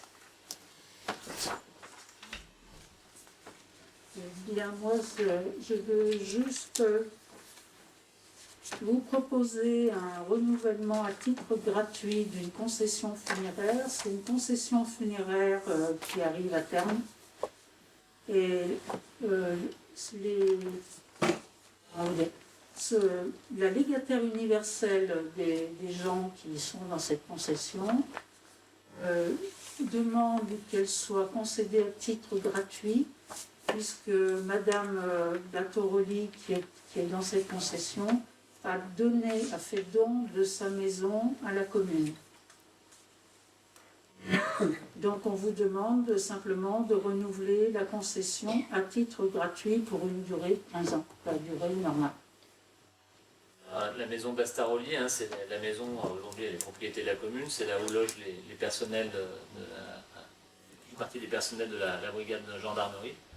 On a la chance d'avoir sur le territoire de Chelles, et j'en profite pour saluer le travail qu'ils ont mené parce que c'est toujours de manière discrète mais efficace, et aujourd'hui les forces de gendarmerie sont quand même mobilisées sur le territoire, de même que la police municipale. En tout cas, c'est eux qui bénéficient de ce logement, d'ailleurs pour lequel la commune touche un loyer, bien entendu. Voilà. Donc c'est le juste retour des choses de renouveler cette concession à titre gratuit. Est-ce que vous avez des questions? On peut passer au vote alors. Qui vote contre? Qui s'abstient? Donc, à la majorité. L'unanimité, pardon. Ça fait l'unanimité. Merci Annette. Alors, on a épuisé l'ordre du jour du conseil municipal. On va passer aux questions orales de l'opposition. Qui commence? Participation demande s'il y a un management cohérent au service de la voirie. Les employés municipaux font de leur mieux, mais à notre sens, il y a un manque de concertation dans les prises de décision au sein de l'équipe. L'avenue Paul-et-Loire et les Grandes Platières. Nous souhaitons savoir quand les tranchées sur les trottoirs seront goudronnés et quand le panneau de promotion Habitat Poste sera retiré. Le chantier étant terminé depuis une année. Sur un thème similaire, la commune pense-t-elle élaborer un règlement local publicité avec pour objectif de limiter la pollution visuelle qu'engendrent les panneaux 4x3. À titre d'information, de Marliose, sur l'avenue de la Plaine, il y a 9 panneaux sur 2,5 km. Et est-ce que quelqu'un sait ici, entre le bureau de tabac Olivier Doré et les Klein, la piscine de Marliose, le triangle, combien il y a de panneaux? 23. Après la fermeture de l'aérodrome par des barrières, Participation rappelle qu'il aurait été... Attendez, on va peut-être répondre au fur et à mesure, parce que sinon ça va être compliqué. Non, mais je voulais juste vous faire ça, et après je passerai l'autre. Bon, bah allez-y. Non, mais je vous laisse terminer, allez-y. Après la fermeture de l'aérodrome par des barrières, Participation rappelle qu'il aurait été judicieux de laisser un passage plus adéquat pour rejoindre la voie verte. L'accès pour les enfants en bas âge, les poussettes et les vélos n'est pas en effet pratique. Surtout par le temps de Covid, que tout le monde se promène. On va répondre en plusieurs temps et pas les mêmes conseillers qui vont répondre. Je vais répondre à la première question dans un premier temps. Je vais plus exactement demander un complément de question pour que je sois sûr d'avoir bien compris la première question lorsqu'il s'agit de parler de management de l'équipe de voirie. J'aimerais bien qu'on précise pour répondre plus précisément. Jean, je vais te donner des exemples. Je prends rue de la Pérouse. On voit un employé municipal arriver, il trace 4 places de parking, une place, un stop, passage piéton, il oublie les 10 autres places de parking et le passage piéton le plus primordial, celui du rond-point de l'Étoile, plus les 4 stops. Voilà. En plus, il peint directement sur la saleté, sans désherber, sans passer la balayeuse. C'est tout à refaire. Stade de foot, idem. On passe là un coup de balayeuse, un coup de rotofil, et on oublie une rue et on revient 3 semaines après. Lycée du Fayet, qui est à notre charge, les poubelles sont vidées 1 fois par semaine. Je trouve que pour des gamins, les poubelles, il y a assez de gamins qui passent. 3 poubelles, c'est vidé 1 fois par semaine. C'est pas logique. Alors, j'ai d'autres exemples. Ouais. Alors, lycée, c'est la région, il se débrouille. S'il s'agit des points d'apport volontaires à côté, il s'agit de la Comcom. L'entretien autour, effectivement, le point d'apport volontaire, c'est nous, sauf que là-bas, ils sont sur le territoire de Saint-Gervais, en face du lycée, pour parler du haut, sur la route de Saint-Gervais. Vous avez dit du Fayet, c'est pour ça. Donc, moi, je savais que le lycée était à l'abbaye, par contre. Autre question, bon, par contre, la peinture. Le stade de foot, tout ça, on va dire, la méthodologie de travail, c'est le service qui le maîtrise. Maintenant, moi, pour voir la peinture, moi je l'ai vu faire, à titre personnel, je l'ai vu faire à d'autres endroits. J'ai pas remarqué d'anomalie sur la façon de faire. Maintenant, l'agent en question n'est pas un agent qui pose problème au niveau de la qualité de travail.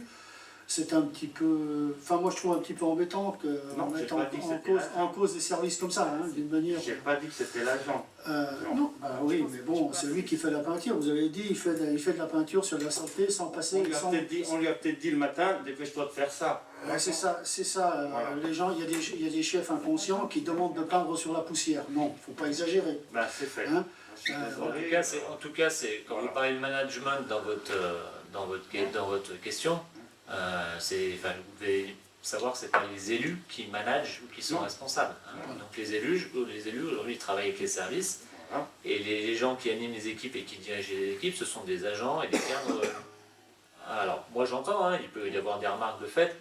Bon, je ne sais pas si c'est forcément autour de la table du conseil le bon endroit pour qu'on les résolve. Moi, ce que je vous invite à faire, c'est d'en faire par agent, parce qu'effectivement, c'est la délégation dont il a la charge. Et puis de voir avec les responsables de pôle s'il y a vraiment... bon, après, voilà, on ne sait pas forcément ce qui se passe. Ils peuvent être à court de matériel, à court de peinture. Bon, faut interroger avant de se prononcer. Hein. Moi, là-dedans, je resterai prudent. En tout cas, ok pour la première question. Donc la seconde, c'était quoi? C'était Paul et Les tranchées qui sont sur la rue Rémy doit savoir, ils passent tous les jours devant. La tranchée, vous voulez la tranchée, Paul et Loire? Oui. Grande Platière et Paul et Loire pour aller au collège. Dans le virage? Oui, dans le bâtiment, la prison. Bien, j'ai bien ciblé. Donc là, on est en attente de finalisation de la fibre optique. Donc, pour être clair, c'est au début de notre mandat,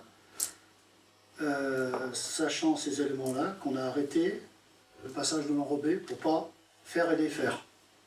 Voilà. Et on peut faire enlever le panneau de promotion quand même. Ça fait... La promotion, on n'est pas promoteur. Ah bon, alors on peut mettre un panneau sur la commune. Non, mais le panneau, il est où? Il est sur le bâtiment? Il est quand vous prenez l'avenue Grande Platière, il est en bordure de limite de propriété. Oui, voilà. Oh, ça, je pense que c'est parce qu'il y a jouable, le commerce. Il y a encore de la commercialisation. Non, c'est pas celui pour celui le local, c'est le premier panneau de promotion pour les achats des appartements. Ouais. Non, mais c'est noté, on peut faire passer. On peut regarder, hein, par contre.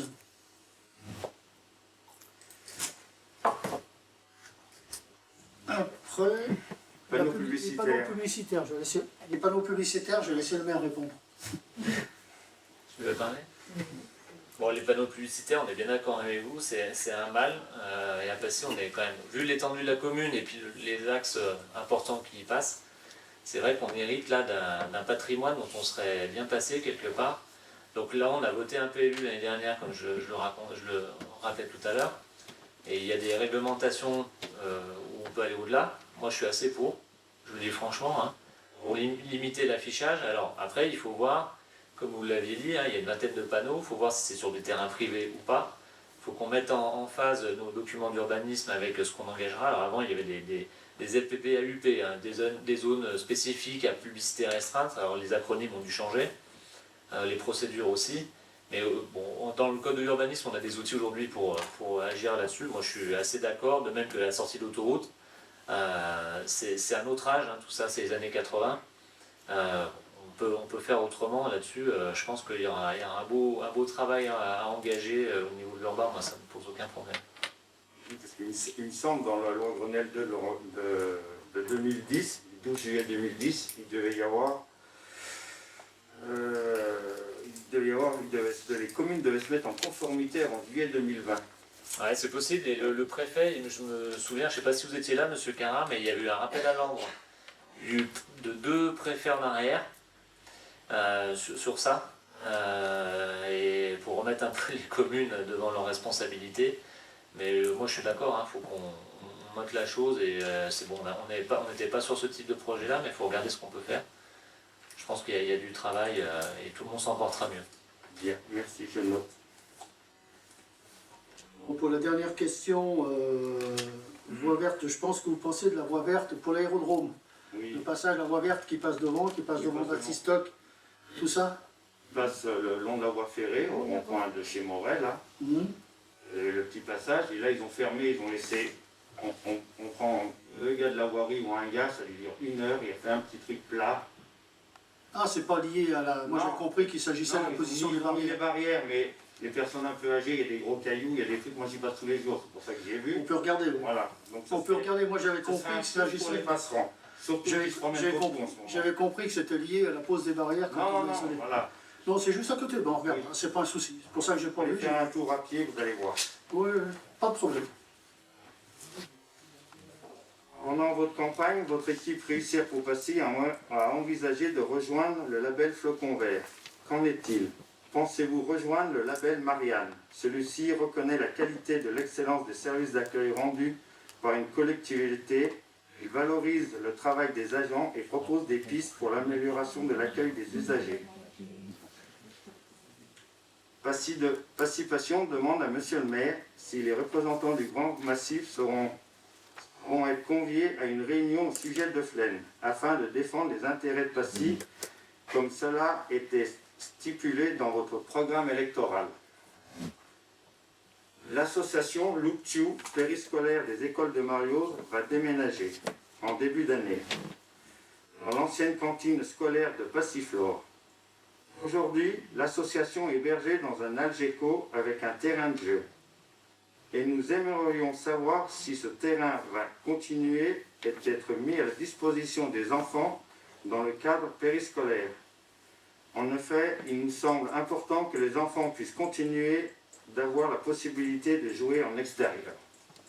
Merci, je vais laisser Christelle répondre sur la partie Flocon Vert, c'est sa spécialité. Donc oui, nous l'avons effectivement envisagé dans la campagne électorale et c'est toujours d'actualité. Simplement, je ne sais pas si vous avez regardé ce que c'est que le label Flocon Vert. Hein. C'est un label qui est attribué par Tide Riders sur les stations de montagne. C'est un énorme dossier.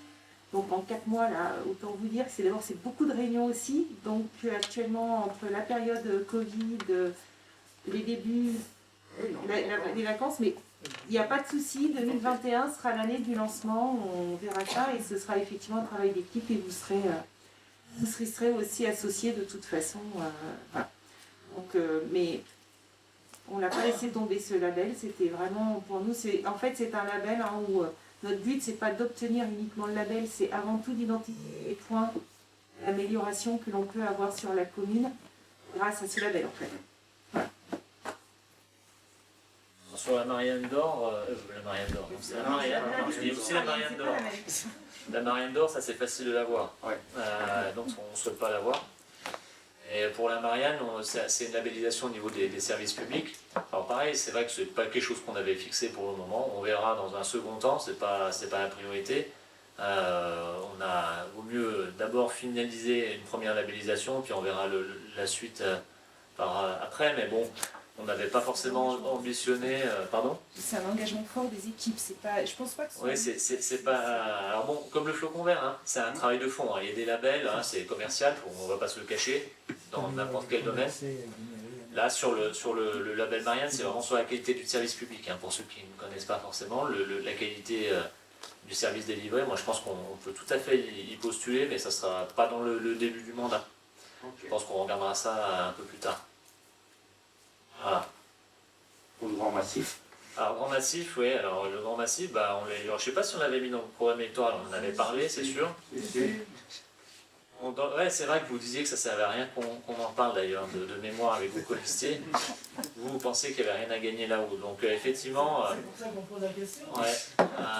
Ouais, mais moi, vous savez, on est pas mal autour de la table, on est des montagnards, donc on est habitués à se battre et à persévérer. Donc, les gens du Grand Massif, on les a rencontrés il y a 2 semaines. On les a rencontrés il y a 2 semaines. Ils sont venus à 3 hein, avec M. Caral, directeur général des services, avec la direction de l'urbanisme du foncier, avec Belguine, Alain. Donc on a exposé notre situation, les antécédents et les manquements qu'il y a eu. Hein. Je rappelle quand même qu'aujourd'hui, le domaine, donc le Grand Massif, le domaine du Grand Massif occupe 52 hectares de la commune de Passy depuis plus d'1 an et demi sans titre. parce que la précédente mandature avait rompu la convention qui liait la commune à Flaine depuis 2013. Ils avaient rompu la convention un peu sous notre influence, j'imagine, en espérant intégrer la délégation de service public, intégration qui n'a pas eu lieu pour le moment. En tout cas, ils n'avaient même pas eu souvenir qu'on leur avait envoyé un courrier recommandé à l'époque. C'est pour vous dire le suivi du dossier. En tout cas, on les a rencontrés, on leur a dit ce que l'on pensait, ce que l'on voulait faire, et on est en train de préparer une nouvelle convention qu'on leur proposera. Il y aura une discussion, parce que je pense qu'il y aura un moment d'échange important, qui ne sont pas forcément d'accord avec tout ce que l'on va mettre dedans, mais on intégrera tout ce qui avait été oublié. Je ne parle même pas du précédent, où entre 1969 et 2013, la commune de Passy a offert son territoire sans aucune rétribution. Aucun document juridique, ce qui est parfaitement illégal. Donc là, il sera question du domaine des 52 hectares. Ils nous ont fait une demande pour aménager des pistes de ski de rando sur notre territoire. Donc on a dit qu'on était tout à fait d'accord, sous condition de signer une convention. Donc on verra les modalités. De même qu'on intégrera la terrasse du restaurant du Désert Blanc, qu'on intégrera les paramètres financiers qui doivent être dus à la commune, pas plus, pas moins que les autres. Et pour l'association Louptio. Vas-y. Voilà. C'était par rapport à l'Algeco, c'est ça, et puis l'aire de jeu qui va s'ouvrir. Donc, dis peut-être où c'est, où ça se situe. À Marius, pardon. Ouais, c'est à Marius. Derrière Passifleur. Derrière Passifleur, voilà. Donc l'objectif ici, donc, on est d'accord avec vous aussi, on va provoquer une réunion au mois de novembre avec les scolaires et le périscolaire, et aussi on va voir avec les jeunes du quartier pour laisser cet espace aussi, jeunes du quartier.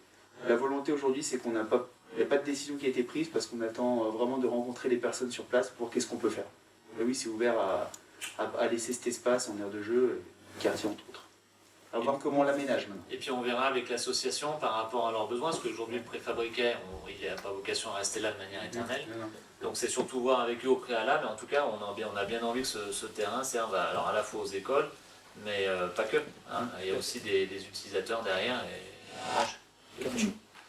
Ok. Voilà. Merci. On a écouté les questions. Je voulais juste un truc de sécurité. Pour rond-point de l'Étoile, si quelqu'un pouvait faire un coup de téléphone aux bailleurs sociaux des Tuyards sur le trottoir, on passe plus qu'à une personne. À cause des armes. À cause des armes, ouais. Jean, il va le noter, puis il va le prévenir les services techniques. Merci. Côté Tuyards. Côté Tuyards, ouais, des Tuyards, parce qu'on va arriver la saison d'hiver, ils n'ont pas coupé la haie. Le panneau de signalisation est dans la haie. Si c'était possible de donner un coup de fil, parce que bon, c'est quand même un carrefour dangereux. Ouais, puis il y a beaucoup de passages là. Très bien. Merci. Ouais.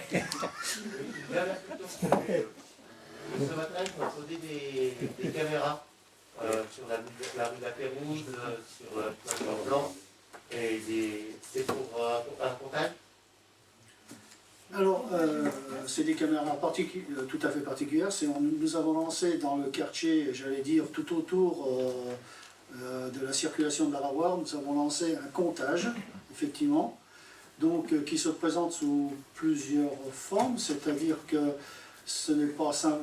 J'allais dire, quand on parle comptage, on a tendance à penser qu'il s'agit d'un comptage bête et méchant, si je peux m'exprimer comme ça, comme il y a la voiture. Là non, il y a une étude complète qui va nous être rendue, ça va se passer sur une semaine, les mesures.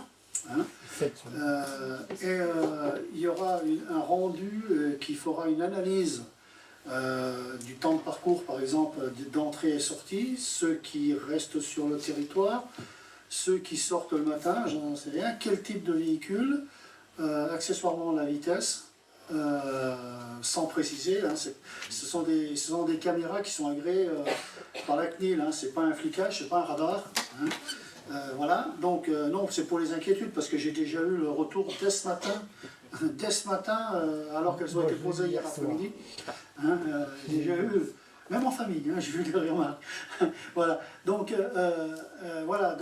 il va y avoir toute une étude de fait et toutes des projections. Ils vont nous proposer, après ces mesures-là, ils vont prendre grosso modo 1 mois et demi, le bureau d'études va prendre 1 mois et demi pour faire l'analyse et faire de mémoire trois schémas, 3 propositions pour l'avenir du quartier. Donc ça va être très intéressant parce que bon, c'est quand même un nœud. Et on voit depuis notre... Bon, on l'avait entendu déjà avant dans la campagne électorale, mais on l'a entendu... j'ai eu beaucoup de contacts depuis que nous sommes arrivés pour la circulation, la vitesse, l'essence. Et ça rejoint un petit peu, comme c'est un nœud de la commune, ça rejoint, j'allais dire, toute la circulation descendante que j'appelle par raccourci, hein, coteau, pour pas dire le plateau, jusqu'à la bretelle d'autoroute. Donc là, on va avoir une vision, déjà une première vision dans ce quartier qui pourra permettre de prendre des décisions pour sécuriser déjà toute cette zone. Après, il y aura une deuxième expérience qui va se faire, c'est à une autre occasion. Cette expérience-là, elle va être la conséquence de la fermeture pour travaux ce printemps de la rue de Lille. Ça permettra... du chemin de Lille, pardon. Ça permettra d'avoir une vision complémentaire à cette étude pour après organiser la circulation dans le schéma de circulation.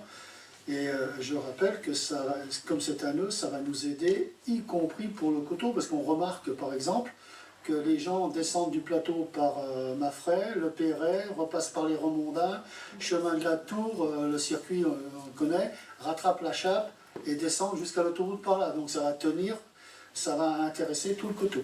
Voilà, ça va se passer sur une semaine. Voilà. Bon, on s'arrête les questions là, parce que sinon... Non, c'est pas une question, c'est juste que par rapport à ces... leur expliquer ça, c'est juste dommage. À la période... Confinement, ouais. Avec habitant sur le secteur, moi aussi, on sait de quoi on parle. C'est juste dommage que la circulation là depuis vendredi, c'est pas de ta faute, c'est pas de notre faute. Hein, je dis. Non, ça a été programmé comme ça, je suis d'accord, c'est normal. Bon, même en période de confinement, la circulation, elle est lourde quand même. Non, oui, mais elle est moitié moindre. Depuis par rapport aux analyses, ça risque d'être pas tout à fait juste. Le bureau, on va pas développer trop, mais le bureau d'études travaille toute l'année sur des projets, et sur la période du confinement ce printemps, ils travaillaient sur la Savoie, plutôt côté station, et ils ont constaté seulement, je dis bien seulement, 3% d'écart et de baisse sur le rendement de l'étude, j'allais dire, hein, c'est pas sur la demande de circulation, c'est sur le résultat. C'est sur le résultat, donc comme ça baisse dans tous les systèmes, le trajet travail, le trajet école et tout ça, les 3% correspondent au trajet école de ce printemps qui a été coupé. Là maintenant on ne l'aura pas. Alors par contre on a jonglé parce que tu connais que dans ce quartier-là, on va faire aussi le réseau d'eau. Voilà. Merci Jean. Allez, vous en discuterez en commission travaux, hein. Je pense que les résultats du comptage seront présentés en commission de travaux sans problème. Alors tout à l'heure, au début du conseil, j'ai parlé des décès, mais j'ai oublié de parler des naissances au mois d'octobre, donc je voulais quand même les signaler. Donc on a eu plusieurs naissances. Léonie Bibot, Anéa Aminati, Gabriel Fège, Léa Durand, Gaspard Ray, Mila Calamélis Bichon, Charlie Thiebaud Parisot, et Daphné Périnet-André. Voilà, comme ça la boucle est bouclée. Et puis je vais simplement vous faire part des 4-5 décisions du maire, il n'y en a pas beaucoup ce coup-là. Renouvellement de la convention de la mise à disposition d'un local communal au comité des fêtes de Passy. Décision 128-20, marché de travaux, reprise en sous-œuvre annexe de la mairie, marché annulé. 129-20, renouvellement de la conduite d'eau potable descente de Saint-Antoine, marché conclu avec la SRA Alpunia à Passy pour un montant de 179 349 €. Décision 131-21, signature d'un accord cadre relatif à la fourniture de types de transport de remontée mécanique donnant accès au domaine skiable de Plaine-Joux. C'est une signature avec le conseil départemental du Val-de-Marne, qui est notre premier client, je rappelle, à Plaine-Joux. On va voir comment ça va se dérouler cet hiver. Donc avec un montant minimum de 87 000 € et un maximum de 115 000 €. Décision 132-20, rénovation des sanitaires de l'école de Chelles-le-Haut, avenant numéro 1 au contrat conclu avec l'entreprise Abbé Joseph à Passy. On avait déjà eu les précédents épisodes. Et puis décision 133-20, désignation d'un avocat pour défendre la commune en justice, affaire Baptiste Gavard contre la commune de Passy pour retrait de permis de construire. Voilà, vous savez tout, je vous remercie. C'est 19h51. La clôture du conseil municipal et vous souhaite une bonne fin de soirée, rentrée avant 21h.